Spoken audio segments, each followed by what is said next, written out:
করব।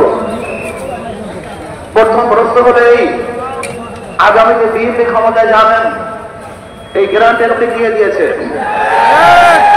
আপনি কিভাবে ভেবেছেন যারা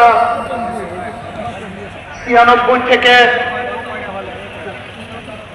91 পর্যন্ত ফেল করার কারণে 96 ক্ষমতা আসতে পারে নাই, আবার 2001 থেকে 2005 পর্যন্ত দেশ চালাবার কারণে 2008 তারা ক্ষমতা আসতে পারে নাই।